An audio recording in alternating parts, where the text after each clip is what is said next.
Mamangai kuiraba matamgi warini. Elinas kauba nupa ama, mahaki nupi amadi mahaki masanupi Presina kaubi amaga yamna nungaina leiramme. Mahaki nupi adudi masak matau aduki matik sangkholamme. Masanupi aduna yamna haiba inbi maram mokpi nupi masa amani. Nongmadi Elinas mahaki yum thadoktuna langphaida sel tanba satnaba thaurang tawramme. Maram aduna mahaki nupi amadi masanupi bu kauksinduna wafam kaya sinaramme. Mahakna hairamme. Yengoi, ai matam kharadi athapa laibakta sel tanba satluge. Aina sathokringai matamda nakhoi ani section na leiramo. Masak khangdaba mi imungda kaidawnungda pusanba yade ko. Nakhoi animak amana haibawa amana tanagadabani. Maruoina aigi nungsirabi isanupi. Nahak namana haibawa matam supada ngakna satlu. Karisu pakhat kanuda. Ai koina lairak loi. Nakhoi anigidamak aina halakpada khudol pot lairakadawribani. Mahakki wafam aduda masanupi Presinana langtaknaba amaga loinana hairamme. Panthaugi khongchatto tekta kaidana amok halakpang amba oibiyu. Nasa oibi aihak panthaubu khaurangna ngaijaramge. Khudol pot haibadudi aihakidi thoina apamba pokte. Panthauna nasagidamak khalaga tekta kaidana halakpaduni khaurangjariba. Elinas masanupigi apamba khange. Sel thum marang kaina leiba imung natabanina naujaribi masanupi aduna apamba haidrabasu khangbana nokphet tawwe. Masanupigi manakta sangsinduna makokta nanbiraga asumna themlamme. Aina soidana isanupigidamak namanabi mayam mamangda puthokhtuna sanavada lemjaningai oiragadaba. Malem asida leiriba lai phadibi mayam asigi maraktagi khwaidagi phajaba ama soidana leirakani. Aduga amok nokphet tawduna mahakki nupida yengduna hangi. Adubu ningamjadrabi mahakki nupi adunadi wa karimata hairamde. Madugi mahut mapukning nungaitana suktharaba maithong aduna Elinasta yengduna lei. Mahakki mityeng aduda Elinas nungsina bidai piramlaga khongsanba haurakle. Mahak laibak amada thunglamme. Mafam aduda chanabi ama oina su paktaknana tharaga khwaidagi thumba su puthokpa ngamba laumi aduda sahi khudingi mana mathum chauna piduna thagatpa phongdoklamme. Maram asina Elinasna mafam asida su laloladuna sel talage haina khalamme. Laibak phabadagi laibak adugi sidaida leiba mabuk mapau pharaba laumi amaga Elinaska matau sanaramme. Nongmadi su thariba labuk aduda makhoi anina leiringai yamna thajadana laibak adugi ningthau adu koithoraklamme. Mathang koina su thariba laumi kayaga unaduna asum lakpada Elinaski marup asigi laufam asida su yauraklamme. Adubu ningthau aduna lakliba adudi Fizol amadi sak lotuna lakpana makhoi anina di khanglamde. Elinas amadi mahakki marup adu ukhong amada pothaduna leiringai manjunaraba fizol setpa yamna lairaba malaba ningthau adu mahakki senapati aduga mafam adu tamna sanglaklamme. Senapati adusu amanba fizol setpana kananasu senapati ni haiba khanglamde. Makhoi ani ubada Elinaski marup aduna asumna hange. Mahasoi kari leirabage mafam asida lakpadi. Maduda sak lotliba senapati aduna khumlaklamme. Aikhoisi karigumba thabak amagidamak lakpani. Adubu wamaladuna ising khuya amatang thaksagi haijaduna changjarakpani. Yaragadi ising khuya amatang thaksageba. Elinas mahakki marup adugi sang aduda sangkhiduna ising puthoraklamme. Aduga piramme. Makhoi anisu ising thai. Matam asida ningthongna asumna hanglakhi. Karigino nakhoi anina pak saukraba labuk asida su makhal tharibadi. Madugi mahut atopa mahi marong thabadi yadabra. Elinaski marup aduna khumlamme. Sumdawbani aikhoigi leibak asigi ningthawasina sahi khudingi su khwaidagi thumna puthokpa ngamba laumi aduda mana mathum chauna piduna ikai khumne madugidamag karamba suna khwaidagi athumba oigadoribano khangnanaba chu makhal makhal asi thajaribani ningthongna hairamme aikhoisu chu singasigi mahausi tangjaba yagadra Elinash ki marup aduna hairamme yai karisu akaiba leite apambasu thektuna hektamak sabiyu aduga karambana hena mahau lei karambana hena thummi haibado adom gi mod phongdok piramu maduna aikhoi gi su sangeng ama oija hauge asi haiduna ningthau amadi senapati makhoi anina su khara theklaga saramme aduga karambana hena thummi thumde haibadu phongdok lamme loirakpada ningthau aduna amok asumna hangi adom gi su si sarubadagi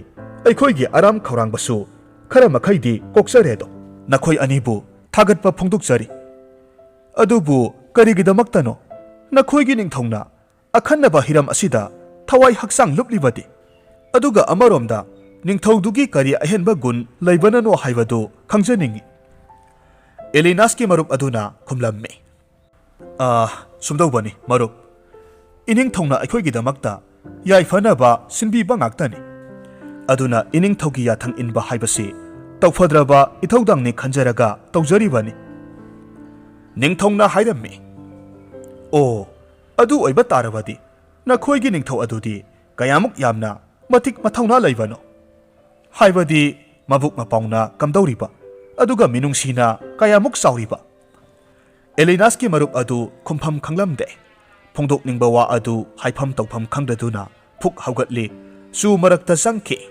aduga athomba su ama thektuna puraklamme aduga asumna hairamme aikhoi gi iningthogi matik magun aigi sin asina tampham khangdre tasengna haijarabada su asiga sap manai haidana haijarage matamaduda senapati aduna ningthau aduda chepthaduna manakong aduda asumna tamlamme iningthau mioi asi adukki matik mabuk phattaba mingonda kari haigani ngangani khangdaba mioi ni mahakna iningthongna hakpu karisu leitabasu asiga sangdamnai masi ahakpa sairak pisi senapati gi wafam aduda yaningladuna ningthau adu yamna sauna masak masalo lamba adu asengba saktam uhalladuna asumna hairakki iya achacha masongpak naidaba aibu nangna karisu leitabasu asiga sangdamnaba sai nang ahakpa sairak phangba taredo lak iba miyoi anidu ningthau amadi senapati ni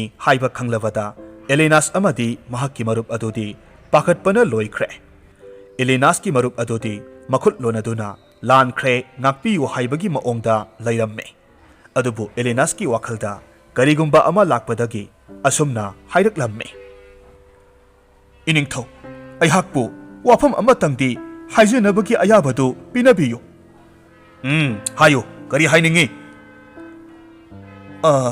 iningthauna khanbiribado onare aigi marup asina haribasidi iningthausi su asiga sangdamnaribado atai karisu haiba natte iningthaugi tauba ngamba gun kaya adubu haijabani hai nupa kamdongnano mayak sengna tamu natrabadi nahakki marup khakta natana chairak phangbada nangsu yaungni iningthau aihakki marup asina hainingliba asidi masini iningthausi yeknaba amadi atopa singdadi su sigi maku amadi thangol maya dauna thauroba asina ngakthokpagumna yamna sathiba utli adubu suna yamna athumba piba thocha naujariba asina iningthaugi pukning wakhal praja miyamgi damakta phauriba adubuni iseng sengna hairabada iningthaudi yeknabadadi lamba leitana sathi aduga praja gi damaktadi yamna phaba miyoini haibani Elinash ki wafam aduda ningthau adu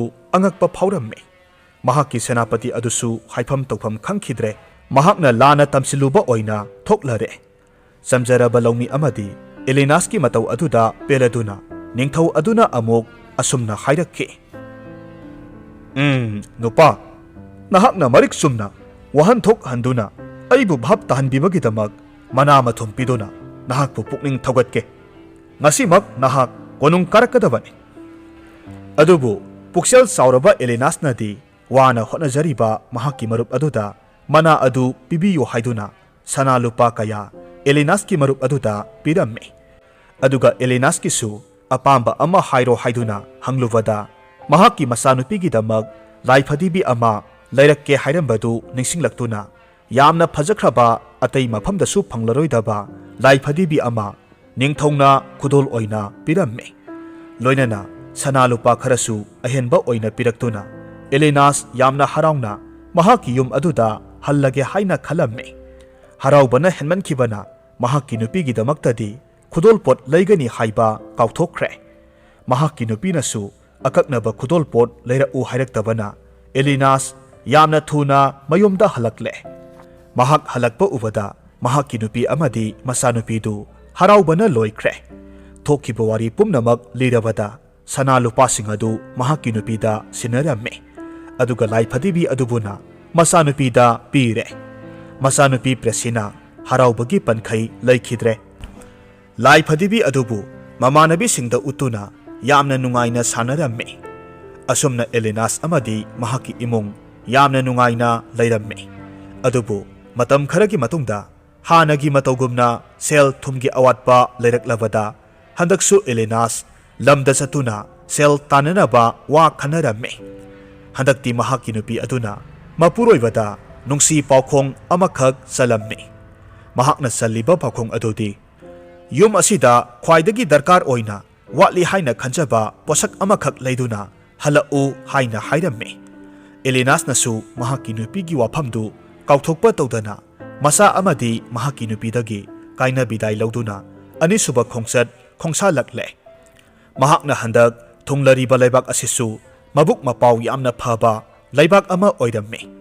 Adubu laibak thibadi mafam adugi ningthau adudi layong khangdaba laina amana mahakki mamitta nabadagi matam supada mamit uisinduna lairamme.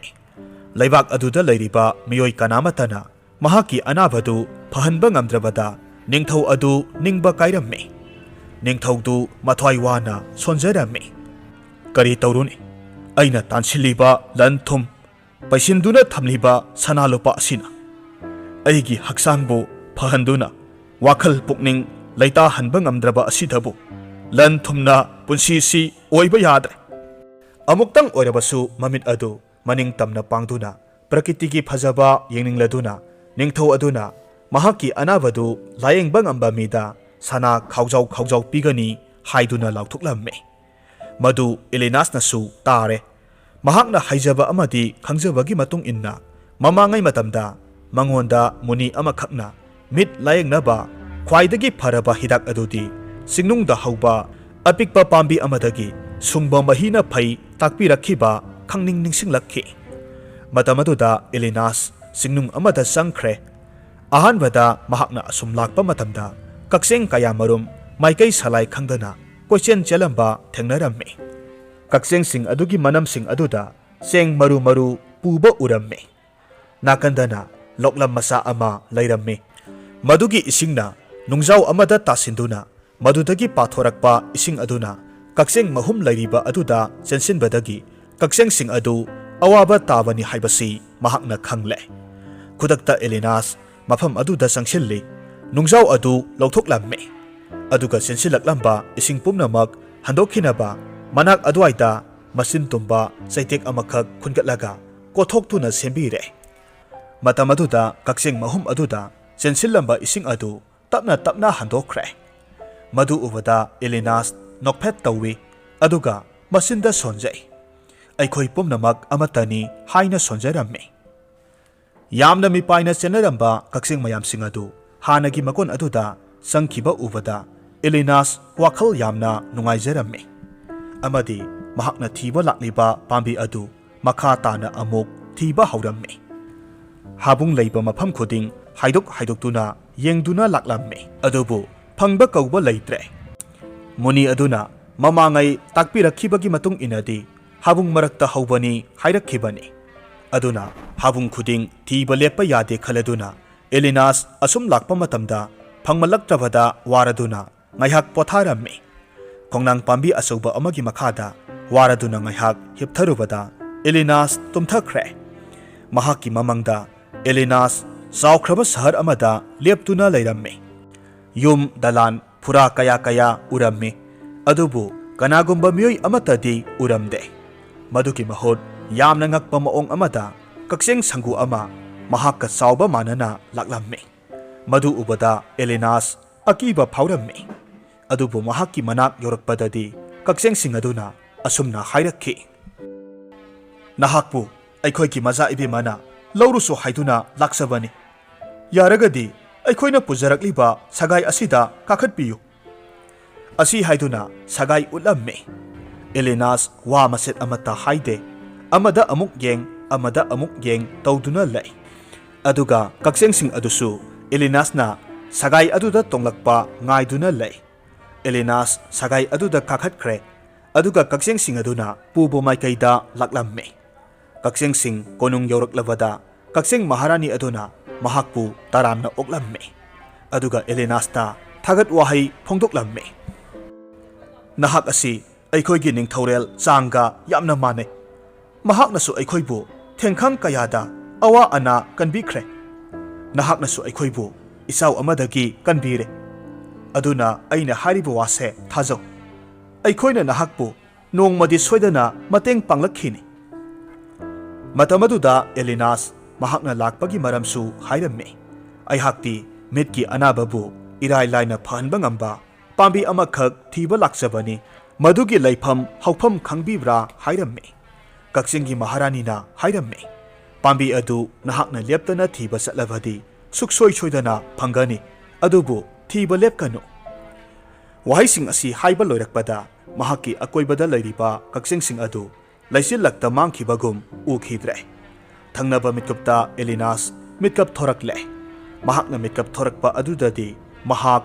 ꯃꯪꯂꯥꯟ ꯑꯃꯗ ꯇꯥꯎꯔꯨꯔꯦ ꯍꯥꯏꯕꯁꯤ ꯈꯪꯂꯛꯂꯝꯃꯤ꯫ ꯑꯗꯨꯕꯨ ꯃꯍꯥꯛꯀꯤ ꯃꯪꯂꯥꯟꯗꯨ ꯑꯐꯕ ꯃꯪꯂꯥꯟꯅꯤ, ꯑꯐꯕ ꯈꯨꯗꯝ ꯑꯃ ꯄꯤꯔꯤꯕꯅꯤ ꯍꯥꯏꯅ ꯋꯥꯈꯜ ꯆꯥꯎꯊꯣꯛꯆꯔꯝꯃꯤ꯫ ꯋꯥꯈꯜ ꯅꯨꯡꯉꯥꯏꯅ ꯑꯦꯂꯤꯅꯥꯁ ꯃꯍꯥꯛꯀꯤ ꯈꯣꯡꯆꯠ ꯑꯗꯨ ꯃꯈꯥ ꯇꯥꯔꯝꯃꯤ꯫ ꯁꯨꯛꯈ꯭ꯔꯕ ꯎꯃꯪ ꯋꯥꯃꯪ ꯑꯗꯨꯗ ꯌꯥꯝꯅ ꯊꯥꯖꯗꯅ ꯃꯜꯂꯕ ꯃꯤ ꯆꯪꯅꯗ꯭ꯔꯕ ꯂꯥꯏꯁꯪ ꯑꯃꯈꯛ ꯃꯍꯥꯛꯅ ꯂꯩꯕ ꯎꯔꯝꯃꯤ꯫ ꯃꯐꯝ ꯑꯗꯨꯗ ꯎꯔꯤꯠ ꯑꯃꯈꯛꯅ ꯎꯃꯥꯏꯕꯤꯗꯒꯤ ꯃꯊ꯭ꯋꯥꯏ ꯀꯟꯖꯅꯅꯕ ꯌꯥꯝꯅ ꯋꯥꯅ ꯀꯣꯏꯄꯥꯏ ꯄꯥꯏꯕ ꯎꯔꯝꯃꯤ꯫ ꯃꯗꯨꯗ ꯑꯦꯂꯤꯅꯥꯁ ꯆꯦꯟꯁꯤꯜꯂꯝꯃꯤ, ꯎꯃꯥꯏꯕꯤ ꯑꯗꯨꯕꯨ ꯃꯈꯨꯠ ꯃꯁꯥ ꯍꯥꯏꯗꯨꯅ ꯇꯥꯟꯊꯣꯛꯂꯝꯃꯤ꯫ ꯃꯇꯧ ꯑꯗꯨꯗ ꯎꯔꯤꯠ ꯑꯗꯨꯁꯨ ꯑꯦꯂꯤꯅꯥꯁꯀꯤ ꯃꯅꯥꯛꯇ ꯄꯥꯏꯊꯔꯛꯂꯝꯃꯤ, ꯑꯗꯨꯒ ꯑꯦꯂꯤꯅꯥꯁꯀꯤ ꯃꯔꯦꯡꯕꯥꯟꯗ ꯇꯣꯡꯂꯔꯦ꯫ ꯎꯔꯤꯠ ꯑꯗꯨꯒꯤ ꯃꯇꯧ ꯑꯗꯨꯗ ꯑꯦꯂꯤꯅꯥꯁ ꯃꯤꯅꯨꯡꯁꯤ ꯄꯣꯛꯂꯗꯨꯅ ꯃꯍꯥꯛꯀꯤ ꯐꯨꯔꯤꯠ ꯈꯥꯎꯗ ꯌꯥꯎꯔꯛꯄ ꯍꯋꯥꯏ ꯃꯔꯨ ꯈꯔ ꯄꯨꯊꯣꯛꯇꯨꯅ ꯄꯤꯖꯩ꯫ ꯎꯔꯤꯠ ꯑꯗꯨꯅ ꯍꯋꯥꯏ ꯑꯗꯨ ꯆꯥꯕ ꯎꯔꯒ ꯑꯁꯨꯝꯅ ꯃꯕꯨꯛꯅꯤꯡꯗ ꯈꯟꯖꯩ, "ꯑꯣ,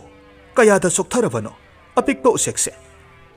ꯑꯩꯅ ꯄꯤꯖꯔꯤꯕ ꯍꯋꯥꯏ ꯑꯁꯤ ꯀꯌꯥꯗ ꯍꯥꯎꯅ ꯆꯥꯔꯤꯕꯅꯣ!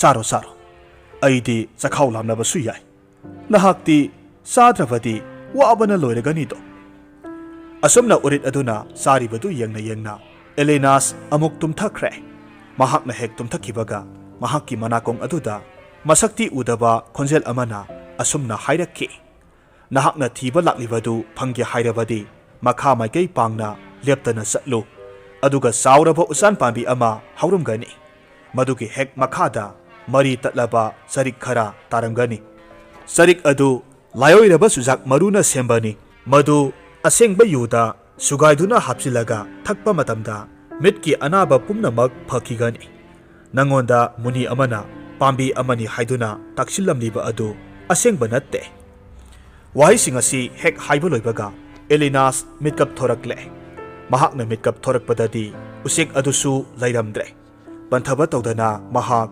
ꯈꯣꯟꯖꯦꯜ ꯑꯗꯨꯅ ꯇꯥꯛꯂꯛꯄ ꯃꯗꯨꯒꯤ ꯃꯇꯨꯡ ꯏꯟꯅ ꯃꯈꯥ ꯃꯥꯏꯀꯩ ꯄꯥꯡꯅ ꯆꯠꯄ ꯍꯧꯔꯝꯃꯤ꯫ ꯆꯣꯛꯊꯔꯕ ꯍꯛꯆꯥꯡ ꯑꯗꯨꯅ ꯌꯥꯝꯅ ꯋꯥꯅ ꯂꯥꯛꯄꯗ ꯏꯁꯣꯔꯅ ꯆꯥꯟꯕꯤꯕꯗꯒꯤ ꯎꯆꯥꯟ ꯄꯥꯝꯕꯤ ꯑꯗꯨ ꯊꯦꯡꯅꯔꯦ꯫ ꯃꯈꯣꯡ ꯑꯗꯨꯗ ꯍꯥꯕꯨꯡ ꯈꯔ ꯁꯣꯡꯅ ꯂꯩꯕ ꯎꯏ꯫ ꯃꯗꯨꯗ ꯄꯥꯛꯊꯗꯨꯅ ꯆꯔꯤꯛ ꯑꯗꯨ ꯊꯤꯅꯕ ꯍꯣꯠꯅꯕꯗꯗꯤ ꯆꯥꯎꯈ꯭ꯔꯕ ꯆꯣꯛꯊꯔꯕ ꯍꯛꯆꯥꯡ ꯑꯗꯨꯅꯗꯤ ꯆꯪꯕ ꯉꯝꯗ꯭ꯔꯦ꯫ ꯃꯃꯥꯏ ꯃꯃꯤꯠ ꯐꯥꯎꯕ ꯅꯤꯌꯣꯝ ꯆꯨꯝꯅ ꯄꯥꯡꯕ ꯉꯝꯗ꯭ꯔꯕ ꯑꯗꯨꯗ ꯎꯄꯥꯏ ꯂꯩꯇꯅ ꯑꯦꯂꯤꯅꯥꯁ ꯐꯝꯗꯨꯅ ꯃꯆꯤꯟꯗ ꯀꯛꯆꯦꯡꯁꯤꯡ ꯑꯗꯨꯅ ꯃꯉꯣꯟꯗ ꯃꯇꯦꯡ ꯄꯥꯡꯒꯅꯤ ꯍꯥꯏꯔꯝꯕꯗꯨ ꯈꯪꯅꯤꯡ ꯅꯤꯡꯁꯤꯡꯂꯛꯂꯝꯃꯤ꯫ ꯃꯔꯝ ꯑꯗꯨꯅ ꯀꯛꯆꯦꯡꯁꯤꯡ ꯑꯗꯨꯕꯨ ꯈꯟꯖꯔꯗꯨꯅ ꯃꯇꯦꯡ ꯄꯥꯡꯕꯤꯌꯨ ꯍꯥꯏꯅ ꯅꯤꯟꯗꯥ ꯇꯧꯖꯔꯝꯃꯤ꯫ ꯊꯥꯖꯗꯅ ꯀꯛꯆꯦꯡ ꯆꯕꯨꯟ ꯑꯃ ꯃꯐꯝ ꯑꯗꯨꯗ ꯀꯗꯣꯝꯗꯒꯤꯅꯣ ꯈꯪꯗꯅ ꯊꯣꯔꯛꯂꯦ꯫ ꯀꯛꯆꯦꯡꯁꯤꯡ ꯑꯗꯨꯗ ꯑꯦꯂꯤꯅꯥꯁꯅ ꯃꯍꯥꯛꯀꯤ ꯑꯋꯥꯕ ꯑꯗꯨ ꯍꯥꯏꯔꯝꯃꯤ꯫ Matam aduda yamkraba kaksengsing aduna habung aduda changkhiduna sarik adu puthoraklamme aduga Elinashta pire. Elinas haraubagi pankhai leitre ningthaugi konung tamna sarik adu puduna laklamme. Ningthauda sarik adu katuna matau karamna anaba adu phangadage hairamme amadi madumak chapchana thokladuna ningthau adu anaba phare. Ningthongna Elinashta sanalupa pinanaba hairamme adubu Elinashnadi ningthauda mahakki nupina salakhiba paukhong adumak chap manana sanduna hairiba posak adumak pamjai hairamme maduda ningthaugi phamnaibasing adu kok chungsinaduna posak adu karino haiba khangdokle matam aduda Elinashta ningthau aduna sanana saba sakeng mingsel amakhak piraklamme madu puduna Elinash mayomda halakle mahakna yomda yorakpa aduda mahakki masanupi amadi mahakki nupidu yamna harauраmme Elinashna wana saba polang amadagi phi amana kupsinduna sakyeng mingsel adu puthoraklamme madu mahakki nupida piruba matamdadi nupi aduna hangduktuna yenglubada sakyeng mingsel aduda masak matau phajakhrabi nupi amakhakki saktam tarakpa aduda sauraduna mahakki nupi aduna asumna hairamme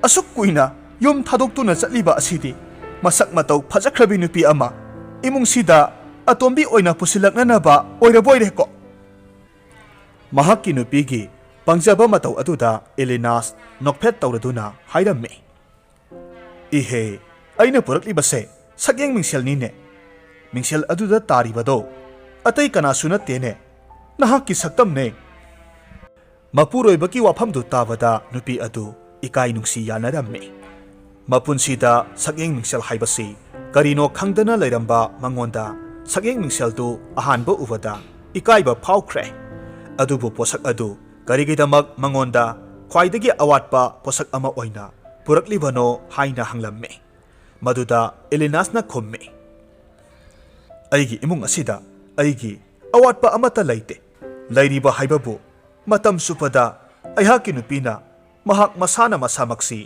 kayamuk yamna sangkholi kayamuk yamna masak matau phajai haibasi khangjadaba asini madu matau karamna kokhangani thirakpada mingsel asina paukhum oikhibani aduna ngasidagidi mingsel asibu sectionna nahakna thamgadabani mahakki nupagi wafamsing tarubada Elinashki nupina mingsel adu sectionna thamlamni adubu ikhang khanghaudana mahakki nupidu anaba amana naraklamme matamaduda Elinash tawpham khanglamde mangonda ningthongna sanalupa kaya piragi haiduna haikhiba adu ningsinglaklamme karigumba mahakna sanalupa sing adu marang kaina puraklamnabadi ana ayek lakpa matamda yamna kanaramgadabani adubu upai leraktrabada masanupi adugi lai phadibi adu yonthokduna layenglamme madudasu phaba kauba leiraktre sanagi sakyeng mingsel adu yonthoknaba hairubada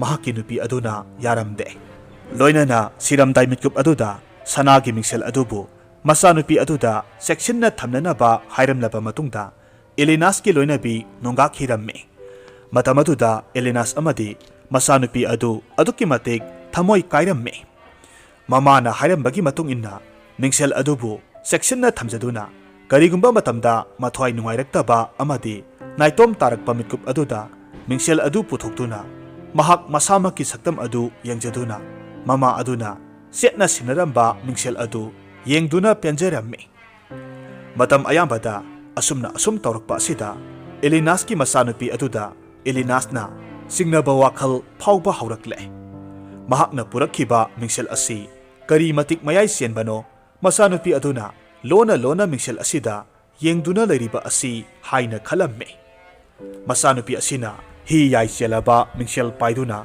mahakpu hatkadabagi thausin silabra haina phauba Elinashna khanba haurakhi ayamba matamda masanupi asida phattaba mityeng yengba haurakhi phattaba wakhaltana yomkhibadagi nongmadi masanupi asibu ngange saigi haiduna sanglaklamme matam adudasu masanupi aduna mingsel yengduna leiramba tanja oiramme mapa ibungo ubada mingsel adu phat losilli Matau aduda mapa Elinashna saungna asumna hairame.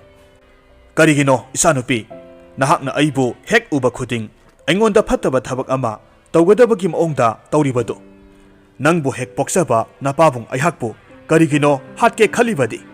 Kadai puthorau nahakki sanagi mingseldo.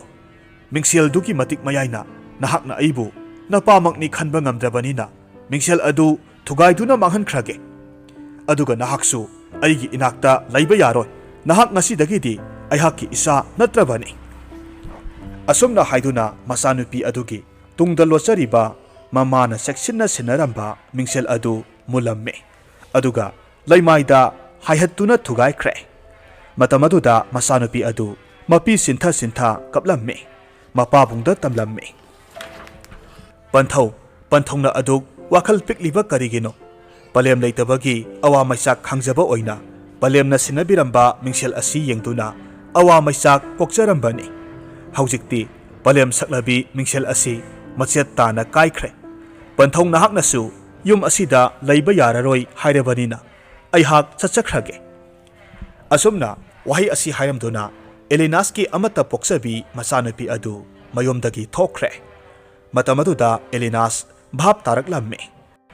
Mahaki nupi laikhidabadagi wakhalna ningba kairaduna phatrabu wakhal kaya khalubadagi haujikti mathanta yum asida laire. Masagi maral khangjarabada khonglei thuna Elinash masagi khongul liraklamme. Mafam khara satlaba matungda thiba yaba thibada phanglaktrabada waraduna mafam amada pothaduna lairingai mahakki manakta ahal oirabi nupi amakhak laktuna mahakki awabadu hanglamme. Matamaduda hanubi aduna Elinaski wari pumnamak taraba matungda asumna hairakki. Yengo isanupa miyoibagi punsida isorna nungaijaro haidana pirakpa khudongchaba amamam soidana leigani. Adubu nahakki nafamdadi madu anirak thokna ningthau animakna pikhrabani.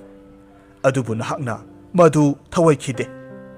Madudagi hendoraktuna hek apokpa nasabu aduk lana uba ngamba nahakti wakhini. Adubu phare awaba aduk kokninglabadi aihakna wafam amakhak sinage. Nang madu yarabadi punsida awaba haibado lairaroi dawribani. Elinashna khumme. Kari oirabano haibiyu ai hektamak injage. Yengo mafam asidagi makha maikai pangna asum satlabadi sanagi pukhri ama thengnagani. Maduda iruptuna ironungda luptuna lairiba mitrangi khuzai adu laukhatpa ngamlabadi khuzai adugi matengna chaba thakpa watana punsi chuppa lenba ngamdauribani. Madu natre hairagana awang pangna satlabadi mafam asidagi panglap laptana nahakki nasanupidu lamangna kaptuna lairamgani. Maduda nahakna tawgadabasi thabak amakhaktani. Khuzai adu khulluge haibra natragana nasanupigi thawai kalluge haibra amakhak tawgadabani. Aina hariba wasi thawaidaduna animak pangthoke khalabadi nahakki thawai mangdawribani. Wafamdu tavada Elinash mamit usinduna wakhal tawwe. Adubu masabu henbalan laite khaladuna masa adubu kallurage khaladuna mamit pangthorakpa matamdadi hanubi adudi lairamdre. Angakpa amaga loinana mahak masanupi adubu lawba laklamme. Hanubi aduna hairambagi matung inna masanupi adu panglap laptana laiba mafam amada lambi lamangnaduna kaptuna lairamle. Makhoi ani yumda halaklamme. Yumda maset kaya thokna taduna lairiba sana maset kaya adu khomjinduna mahakna ahanbada mataw sanarakhiba su thaba miyoi adugi manakta chatlamme. Aduga hanubi aduna hairamba pukhri adugi manak aduda laklamme. Khuzai adubu khunanaba sana maset kaya adu mataw aduda piramme. Sana maset kaya adu phanglaba aduda harauraduna Elinaski marup aduna pukhri aduda luptuna khuzai adu thiramme. Kaina thangda khuzai adu phangladuna khuzai adu Elinaski mafamda piramme. Karigidamak khuzai adubu yamna maru oi haina khaliba karigino haina hanglakpa matamda Elinashna khumme. Itaw khuzai asi aigi laikhidraba nupi aduna aigi damaktani haina ꯈꯨꯗꯣꯜ ꯇꯧꯕꯤꯔꯝꯕꯅꯤ ꯑꯗꯨꯅ ꯄꯣꯠꯁꯛ ꯑꯁꯤ ꯃꯥꯡꯍꯟꯕ ꯌꯥꯗꯕ ꯑꯃ ꯑꯣꯏꯕꯅ ꯃꯗꯨꯕꯨ ꯈꯨꯟꯅꯅꯕ ꯍꯣꯠꯅꯕꯅꯤ ꯑꯗꯨꯕꯨ ꯂꯨꯔꯤꯕꯗꯤ ꯑꯩꯗꯤ ꯏꯔꯣꯏꯕ ꯍꯩꯇꯕꯅ ꯏꯇꯥꯎꯕꯨ ꯅꯤꯡꯁꯤꯡꯂꯛꯇꯨꯅ ꯊꯕꯛ ꯑꯁꯤꯒꯤꯗꯃꯛ ꯃꯇꯦꯡ ꯂꯧꯖꯕꯅꯤ ꯑꯩꯒꯤ ꯏꯐꯝꯗꯗꯤ ꯁꯅꯥ ꯂꯨꯄꯥ ꯀꯌꯥꯕꯨꯗꯤ ꯑꯩꯒꯤ ꯅꯨꯄꯤꯅ ꯈꯨꯗꯣꯜ ꯄꯤꯔꯝꯕ ꯁꯅꯥ ꯑꯁꯤꯅ ꯍꯦꯟꯅ ꯃꯔꯨ ꯑꯣꯏꯕꯅ ꯈꯨꯖꯥꯏ ꯑꯁꯤꯕꯨ ꯂꯧꯈꯠꯄꯅꯤ